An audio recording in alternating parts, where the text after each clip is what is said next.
Hello and welcome to Small Town Big Business, a podcast about doing big business in small town rural America. I'm Jennifer Olson, Director of Business Development for the City of Marion, and I'm here with my co-host. I'm Russ Williams, Director of EThOs. EThOs is a small business incubator, co-working spaces, training and development center here in downtown Marion, Illinois. Welcome. Glad you could join our podcast today.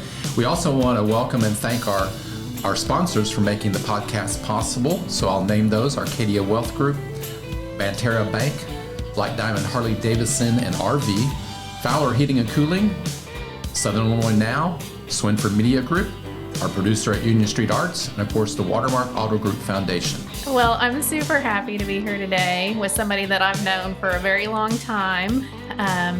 And so we have Nate Watts, and his business is Revival Land Management. Mm-hmm. And I'll probably call it RLM or RM. RLM, yeah. Okay. RLM is the abbreviation we go with, yep. Okay. Good. So tell us about your company. Yeah, since you two know each other a little bit, tell me about Tell yourself. Russ what you do with your business. No, I probably don't know everything. Yeah. So what we do, I didn't want to be narrowed down as just as a landscaper. And we do mostly equipment work, heavier, large equipment. So we do a lot of excavation and drainage work, mostly geared towards the Lake of Egypt area, I would say is probably most of our outreach is in that area. We've stretched out to Paducah, down towards Carmi, Benton, Mount Vernon. We've done work mostly all over the place. But it seems that we've really found our niche there at the lake doing drainage work and excavation. So land management, anything that touches the dirt or has anything to do with the exterior of your home is what we really thrive in. Mm-hmm. So anywhere from like a hardscape to beautifying an area with landscaping, flowers, landscaping rock, patios, things like that. But also, as I said, drainage, so dry creeks, drainage lines, especially at the lake. It's very hilly and it's rocky and everybody has erosion problems. So I wanted to find that niche. And like I said, I didn't want to be a landscaper. I didn't want to just do mulch and flowers. Equipment is what gets me excited. Mm-hmm. And so we also do a lot of site prep, tree work, land clearing, things like that. Mm-hmm. So yeah, it's kind of just a general basis. But day to day, we're doing landscape and we're doing hardscapes, retaining walls. That's kind of our bread and butter. But we also, we will get on larger projects for getting a piece of property ready for a new building or a home at the lake or in Marion or something like that. So wish we could do some more of that stuff, and we're getting there. Obviously it's something that has to be scaled with new equipment and things like that. It has a larger overhead, of course. Okay. So, and did you do this before it became a business? Yeah, so absolutely. So grew up farming. Always was in tractors and excavators and skid steers and things. Here in Southern Illinois? Yes, sir. Yeah. Mm-hmm. So my grandfather has a row crop and cattle farm in Carrier Mills over by Harrisburg. So grew up 150 head of cows ever since I think I got my first paycheck when I was 12, if I have to remember correctly. So ever since I was young, just kind of, it wasn't really work. It was more fun hanging out with Grandpa, So that's where my love of equipment came from. And I remember the first time we actually cleared out land to extend a field. And I was like, this is, you're in a big old piece of equipment, you're ripping trees out of the ground. This is awesome, So that's really where that's really what I got into business to do, was to do that large equipment side and things like that. And I realized that those things, it takes more, funding and things like that. And we just found a huge need for a reliable landscaper in our area, to do the lawn care, to do the landscaping rock, and then also to meet the smaller residential excavation needs as well. Mm-hmm. So, yeah. So when did you become a business? So we became a business, this will be year 3 officially, and then I would say we did like 6 to 8 months, kind of what I would say like your weekend warrior type thing. I was still farming full time, full bore there, and then I was kind of doing it on the side, mostly just small stuff for family and friends at the time. So yeah, but 3 years officially, yes sir. Yep. So.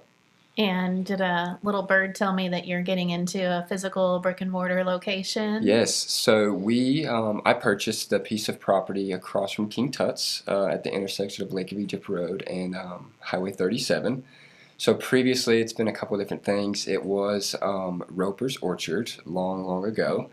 And so then it was, I believe, an antique store for some time, and it's been closed down since 2011, I think. So the building needs some love. It needs some TLC, but it's been awesome just to see the neighbors and things kind of stop by and say like, hey, we saw that you mowed, and oh my goodness, because when we got there, you couldn't even see the back of the property. You couldn't see the building. It was, to be able to bring life back into something, especially in our area, it's been really cool to kind of see, like I said, the neighbors stopped by where, we saw that you were moving the trees out of the way. It looks so great. And you got the trash out of that corner over there, and it looks so great. And that's been probably my favorite part about having a location like that. It's just like here at the square, seeing it come back. It's been awesome. And so I think that's maybe been my favorite part of, running a business is having everybody meet in a location and kind of beginning those operations of like a real business, and not running it out of maybe like your parents' garage or something like that. So, and having that. So, yeah, obviously the building needs love. The roof leaks pretty bad and things like that, but we're getting there. Yeah. So it's hard to, help other people and also have time to do it for yourself as well. But it's been it's cool to see it come back to life a little bit. So it gives you a great home base for your equipment. It gives you a marketing opportunity at a busy intersection. Certainly, if you can buy in bulk for the jobs that you take on is helpful. Do you ever see it having a retail component or not so much? Absolutely. So currently we have 8 billboards up. We've been able to get a couple people up to advertise there. Like you said, it's a great intersection. There's a lot of business that moves through there, and a lot of people that live through there as well. So I don't want to get into it too much. We definitely I have huge goals, endless goals. So I've got 5 acres of potential there. It's the kind of way that I see it. So I think short term, hopefully this year, maybe next, I would love to, this fall to get some pumpkins and mums up there. I would love to start doing farmers markets for the Lake of Egypt, Marion, Goreville area. That's probably my number one goal now. I would love to see those things come, really to start happening. And on Saturdays at the Lake of Egypt intersection, you'll see the people have the chairs and the strawberries. I would love to see those people transition over, to that space on Saturdays and seeing people walking around and fresh produce and stuff. I would love to see that happening there. And like I said, the pumpkins and the mums and things like that. And then also a larger retail side for sure. I would love to see some kind of plant nursery. I would love to see possibly maybe some landscape supply. Like I said, I don't want to get into it too much about goals and things, but I think there's just kind of like a corner right there where there isn't a if you want to get plants and you live at Lake of Egypt or Goreville, you're going into Marion. Or and just also someone that has some knowledge. Sometimes you can get lost at a big box store and you don't really know what kind of plant you might need or whatever that is, and someone that has some knowledge that can kind of help you, but then also be there to get it installed for you, so it kind of all kind of goes hand in hand in a sense. But I would love to see kind of more of a community feel, like a free space for people to come and set up and do things on Saturdays and stuff. I would love to see that. That's good vision. Yeah, absolutely. That was whenever we purchased it, that was the first thing I thought of. Was like, man, this would be awesome, because you always see the strawberry people right there.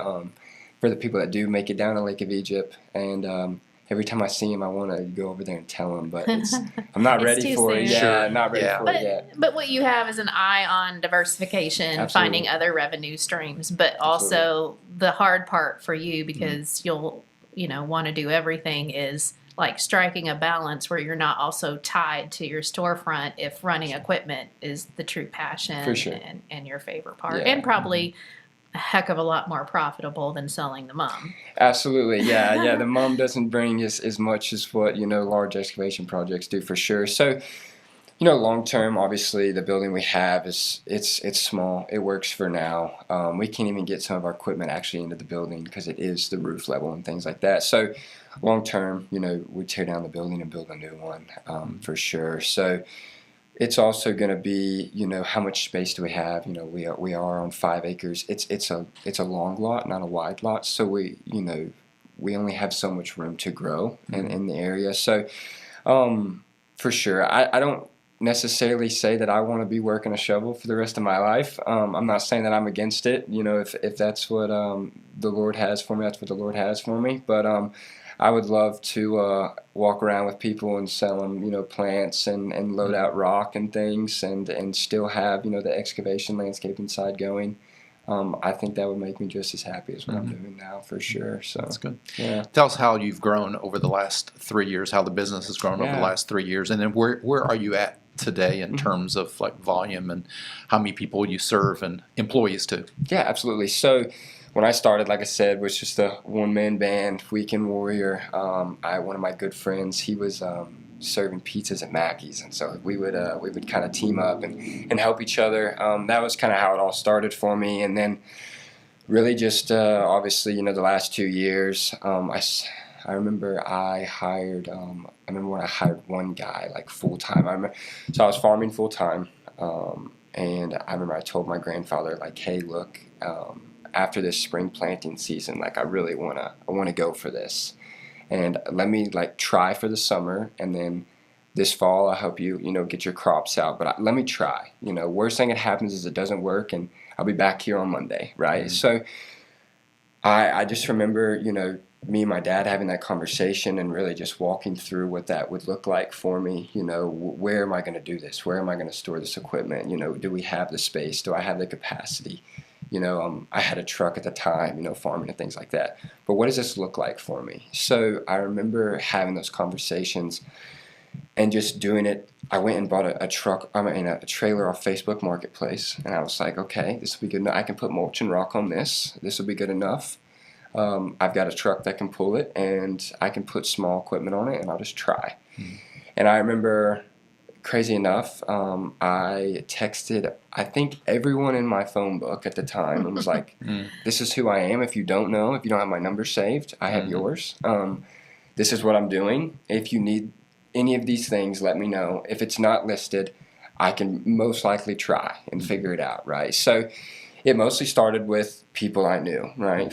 Friends and family, as most small businesses do, I feel like. And I remember I started getting a couple jobs, and then a good friend of mine, he started helping me, and it just kind of started from there.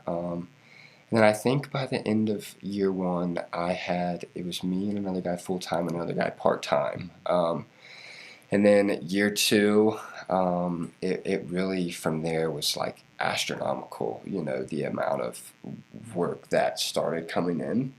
And that's when I was like, okay, so then I quit farming full-time. I was completely done with that. I was solely on the business. Last year was, I'm going to focus on this, and I'm going to really either make it or break it. I'm going to do it. And so it was just, I went in head first. We purchased a larger truck to pull the equipment and things like that. I was still renting equipment at the time. That seemed like something I never thought, would end, not this soon at least. But so last year, by midsummer, I had 3 full-time guys. By the middle of last summer through the fall, and we did. I can't tell you the exact amount of numbers of jobs that we completed, but we started doing lawn care last year out there at the lake. But I would say somewhere around 40 or 50 projects probably last year's probably somewhat what we completed. And then this year it's really exploded. So I currently employ 5 full-time guys. We run 2 crews a day, which has been a large jump, for sure, just operations-wise and my sanity. But yeah, so I've got 5 full-time guys, 2 crews a day. We've purchased equipment. We have, multiple trucks now, multiple trailers, things like that. And that kind of, on the rear end of last year, I could foresee that coming, just whenever we got to the point where I was booking projects for this spring, in November, and I was like, wow, it's either a scale back or hit the gas. It was just. I could see that coming, that it was either I need to be content with what we're doing now, and that's okay, or do we hit growth mode and we just go for it, And And so that's when we started looking for a new property, and that's when we purchased a piece of property there at 37. So, yeah. Well, I think you hit on two things that are super important for people who have the entrepreneurial spirit and that are thinking about making the leap. One is you took advantage of contacts that you already had, people who knew you. I think people skip that. They get a logo, they worry about their website, they worry about social media. They don't take advantage of the community that already exists. So that's one thing I want to make sure we pull out for our listeners. And two is you started with a trailer off marketplace. I see, this is my former commercial lender brain, but so many people, they think they need the right truck, the right equipment. Everything has to be wrapped. Everything has to be branded. And I'm like, you're starting off so far in the hole. You have to get so much work to climb out of that hole. Absolutely right. And it just puts too much stress. So kudos to you for thinking about those two things. But let's talk about, so you have all these employees now. So everybody has their favorite parts of their job and their least favorite parts of the job. And you're wearing all the hats as the owner. So tell us about what you like, what you would love to hire out sooner than later. Yeah. I think that, I do, for some reason, enjoy the labor part of my job. I love being on projects from the beginning to end and seeing things really transform, especially large landscape projects that we do. I love seeing those things.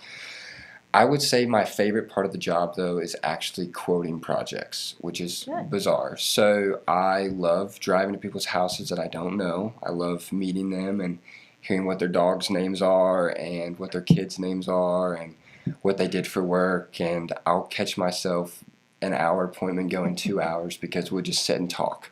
I think that has actually become my favorite aspect of the job. And I would actually love to see me be able to dedicate more time to spending with customers and creating plans and things like that, and wearing all the hats in my business right now. It's been, I quote in the evening times, I quote on Saturdays.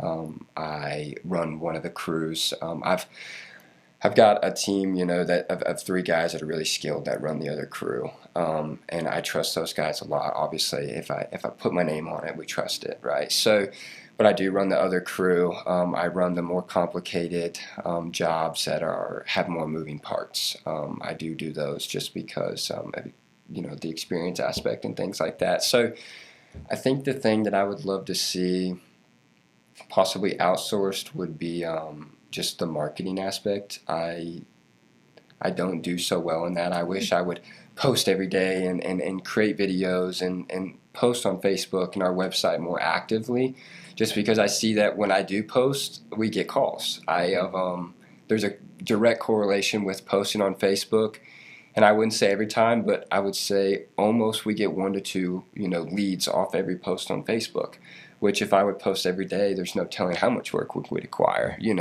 So that's probably one thing that I need to either be better about or outsource for sure.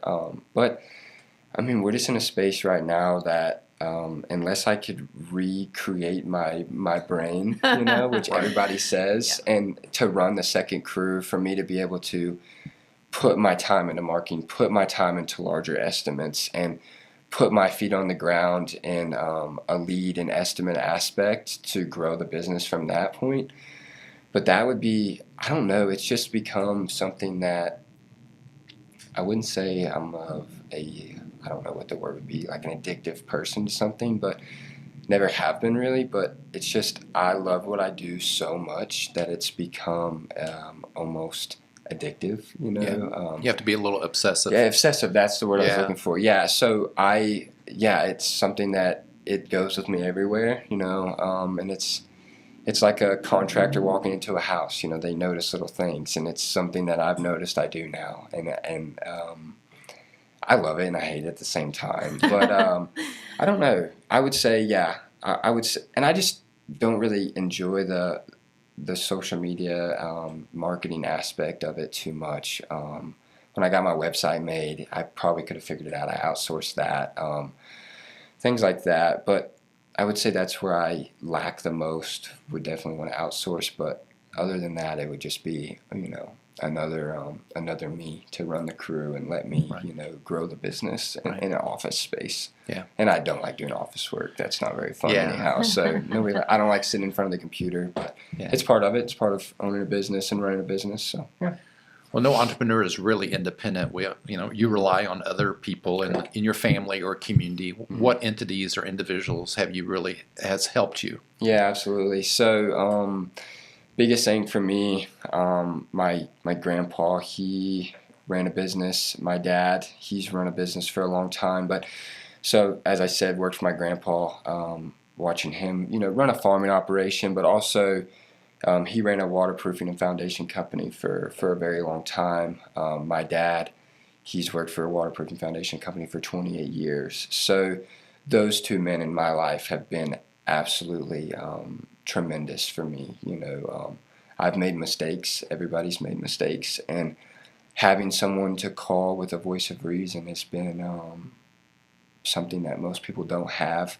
And I'll be honest, I've been in places where I wouldn't know what to do if I didn't have that voice of reason. And it almost makes me, sad for those people that don't, to call someone that's had 30 years in the industry that you're, partially in. Obviously my dad hasn't done landscaping, my grandpa has done landscaping, but he understands, how to run a business and how to deal with issues. I've hit electric lines, I've hit water lines, I've hit things that you're not supposed to hit. I've done things you're not supposed to do. I've blown tires. I've been stuck on the side of the interstate. I've broke pieces of equipment that my grandpa knew. I've done things that happen every day with what we do, and I've panicked. And I'll be honest, I've had panic attacks on the side of the road, and I've sat down in my truck and called my dad and on the verge of tears. Things that I'd be the first one to admit have been scary. I've had a negative bank balance. I've had all of those things that come with entrepreneurship. And I'll be also too, I have a better half that has been there for me, that gets up with me every morning at 5 a.m. and make sure I have lunch packed and make sure I'm eating something. And I have a good woman in my life. But also too, I'll be the first one to say it. I have, strong faith in God, and God's been with my side the entire way. I, gave back to the church and started tithing whenever I first started my business, and I saw things explode. I will be the first one to say that. And, but here with me, my dad, my grandpa, just a voice of reason, a voice of calming. It's going to be okay. This is what we need to do. Freaking out isn't going to help, believe it or not, So, but yeah, I just remember sitting in my truck one night. I remember it was year 2. I had employees. We were on a job that had gone horrible. And for some reason, the phones were not working that day. It was something to do with Verizon. And I just remember driving because I thought it was where I was, and I was just driving, and I was trying to call my dad, and we'd hit an electric line, and it was horrible. I mean, it was really bad. I was so upside down, and I remember checking my bank, and I didn't have enough for payroll. And I was like, this is it. I've year 2, and it's over, And I remember, finally being able to call him, and, I was having a panic attack, and I didn't know what to do, and I was like, this is it. It's over. It doesn't matter. I'm going to tell the people that I don't know what to do. I can't even afford to keep going, right? And so, believe it or not, my dad came down, and me and him, I don't even know what time, but we stayed out there that Saturday to Sunday. We finished the job. I made payroll. I asked the guys, can I pay you on Monday? They were all okay with it, thank goodness. I made payroll. The next job went flawlessly, and we were back running, and thankfully that hasn't happened since, and I've learned some lessons about managing my money better and things like that. But yeah, so it's been scary, it's been rocky, but I've been blessed. Thank you for your honesty, because absolutely. I feel like that's people need to know it's not a straight line up. There not. are pits and valleys. No, it is not. And if people aren't prepared for that, again, kind of going back to lending, people would say, what's the most I can borrow? Yeah. And I would say, I can tell you your ratios, and I can tell you what you get approved for, but everybody's debt and stress tolerance is different. And also, having a partner that sees your business as a credit and not a debit Yep. to your life Mhm. is a huge, huge thing. Yes. Let me ask you, normally we ask, because this is about being able to do big business in small town, Yeah, rural absolutely. America. And so we usually ask about why Southern Illinois. I'm going to change it a little bit because I feel like I'm hearing friends, family, faith, support. So for me, I think you're telling us it's the people power and the God power for you. But aside from that, do you think Southern Illinois is a good place for business? You know, you could do this business anywhere. Yeah, you could do it in absolutely. Arkansas. You could do it anywhere. So why here? And what are you finding about this market? Yeah. So I think obviously, you know, whole family's here and everything like that. So it just made sense. I wanted to go away to school, and that was, you know, I thought I wanted to be a doctor, believe it or not. So that was something that obviously transitioned away. I'm not a doctor, but I think that I foresaw, in a way, I wouldn't say completely, but I foresaw growth in Marion for sure, and I think that we may possibly, don't want to jinx it, but have gotten on the ahead of a frontier. Yeah. For sure. Oh, we all believe that, so you're not jinxing it. So I believe that I may have possibly hit it at the best time that we could have hit it. Yeah. And honestly, I think that the location that we have, the Lake of Egypt area, is growing tremendously. There is new people moving, you know, and getting second homes and retirement homes and whatever that is. Even just transitioning from living in Marion to living there, you know, it's a 15-minute drive, you know. So I think that there's a potential that Marion, you know, I tell people that I think it'll be bigger than Paducah in a few years. I really do. And I think that if we can continue to stay ahead of the front and it's not too late to, you know, the push hasn't even really begun yet, I don't believe.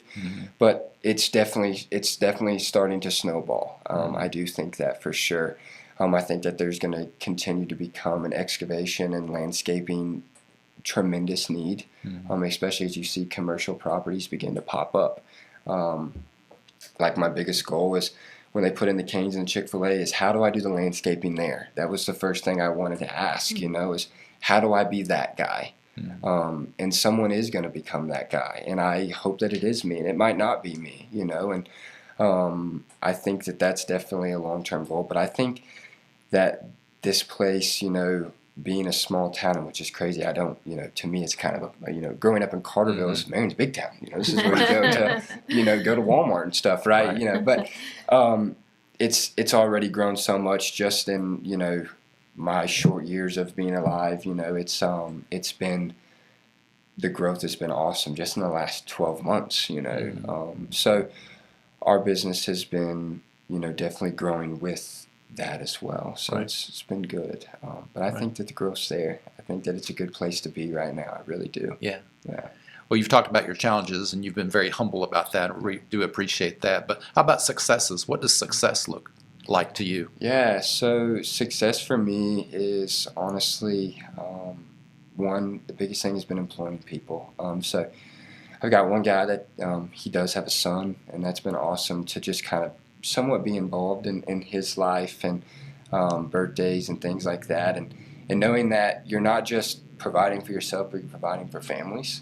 That's been like the coolest thing probably, is knowing that as we continue to grow, that these guys continue to grow and that they can earn more money each week and that they can, you know, have, you know, nicer things or whatever that might be, what they want to do with their lives. But just getting to see, you know, him with his son, and, you know, we got to go and do all these things this weekend, and that's been so cool just to meet new people and involve. That's been probably success for me, and obviously success, you know, you see more trucks being parked in the drive, and you see equipment being parked and trailers. I guess you could judge success off that as well, but to me that's just they're just monthly payments. You know, success to me is seeing other people's lives grow through mine, you know, through my business and things like that. And I think success would also see the property there, you know, turning into what I want it to become. You know, that would be success. But,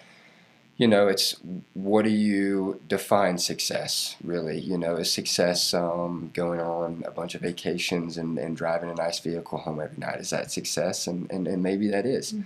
But I think success to me is making, an impact in other people's lives and the community, really do. Yeah. So you said about your story of thinking about college and doctor and all that. So obviously there's a ton of different pathways people can go to whatever their success looks like. So what advice would you give to your younger self or to somebody maybe at that 8th grade entering high school that, they're not sure what they want to do. They're not sure how to get there. Yeah, absolutely. So I thought I wanted to be a doctor growing up. Decided that while I was farming and things that I love what I was doing. So it was, I don't know when, a sophomore year or so, but I decided that I didn't want to do that. I wanted to do, I thought I wanted to do concrete, actually, believe it or not. But so I ended up going to John A. doing construction management, kind of geared more towards possibly doing the construction home builder side. I do enjoy that a lot. But I market research and I found that it's a very polluted. There is a lot of competition. There's a lot of guys that have been doing it for a long time. So I kind of got away from that and found this niche. If I could go back and change anything, I think I would have tried to make my mind up sooner. I would have stuck to the landscaping lawn care stuff sooner. I know, a couple guys that started mowing grass from when they were 16 and their businesses already had a great leap whenever they got out of school, and they already had somewhat of a client base and things like that. I would tell anybody, and it's the same thing I've done now, you have in your hand every day something that can grow a business so rapidly, and if you just know how to use it, right? So text your grandma, text your aunts, text your uncles, text your neighbors. Go knock on their doors, right? That's the other thing too, is don't get caught up too much in it of texting and calling. Go if you have a vision, whatever it is, the worst thing that people are going to tell you is no. It's the worst thing. I mean, it's what I did whenever I started. Is I texted everybody and I made 200 flyers and I drove around and I put them in mailboxes. And I got more work doing that than I could have ever imagined. So if you are, someone that's younger, wants to start a business, whatever it is, if it's, I don't know, whatever it is, reach out to the people you know. Go through your community, and you'd be blown away. If you thought of it and you see there's a need, people need it, whatever it might be. I didn't think this was scalable to the point that we're at now. Everything is scalable. You just have to find how to scale it, right? Mm-hmm. So just, walk through your neighborhood, knock on people's doors, explain to them what you're doing, especially if you're a young kid. People have, that little part of them that they want to see, someone that's young that wants to work. That's the big thing now. If someone saw a 14-year-old kid that, can I mow your grass? They might give you a chance, whatever that is, or it's just give it a shot. If that would be the biggest thing. If I could just start a little bit sooner and had some kind of client base, and I would have done it a little bit different, for sure. I was out of college. I farmed for a few years. So obviously I got a really young start still. But being 16 to, be mowing grass and have those landscaping and just more experience, of course, for sure. So. And I hope you never discount the ability to look people in the eye and talk to them. And that is missing for some people. I really feel like between devices and the COVID time, people lost a lot of their ability just to sit down, because I think you're onto something. If you reach out to somebody and you share your vision, they're more likely to give you a shot at the work than if you just, send them a targeted ad or something like that. Yeah, absolutely. It's, I've found that corresponds completely with estimates and things like that. It's no different than the car salesman that never leaves you alone, right? It's a lot harder to say no to somebody's face. So if you can get in front of people, knock on their doors, or just find ways to get in front of people, get in front of as many people as you can, have conversations, explain what you're doing. It's a lot harder to say no in person than it is over text or over the phone. So the less conversations you can have through a device and face-to-face is better. I found that it corresponds in our estimates. Let's sit down. Let's go over this together. Let me explain how I got to this. Make sure that you fully understand it, right? Every dollar that somebody earns is a hard dollar, right? And nobody, is just has a money tree in their backyard and want to throw it at you. And especially, in something that's not necessarily fixing your home. It's just beautifying it, right? Do you really need it? Well, let me explain to you why you might want it. And that it's just, you got to get in front of people. You have to sit down and have conversations, for sure. Yeah. We want to make sure we talk about what you want to talk about. So are we missing any questions that you No. I mean, it's, I don't know. No, not that I know of. I mean, it's, glad to be here for sure. I'm glad to see things like this going on in Marion. It's really cool. Glad to see everything growing. But no, not that I can necessarily think of. Well, before Russ asks his big mic drop question, I want to make sure that we tell our audience how they can find you, how can they do business with you. So if you'll share where your information is, that'd be great. Yeah, absolutely. So revivallandmanagement.com. It's all one word, just how it sounds, revival.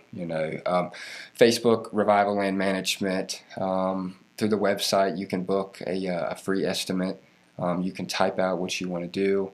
And from there, I can chat with you through the app that it actually sends you to. Facebook, you can message me through Facebook. Also, it has my phone number listed on there, 618-420-0534. You can text me, call me. Generally, I get back to you pretty quick, between 7 and 5. You can schedule, like I said, a free estimate. I do run estimates in the evening time. I can try my best to work with everybody's schedule. But yeah, Facebook. Our website has updated pictures of our projects, list of services that we have going on. Right. Yep. Awesome. Good. Well, you're certainly intentional and passionate about what you do. Yeah, but why do you do what you do? Why do I do what I do? That's a great question.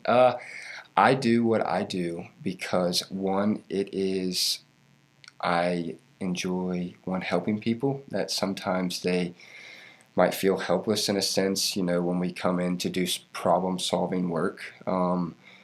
Mostly at Lake of Egypt with drainage issues, we'll get calls of people saying, my yard is going away, and we don't know what to do.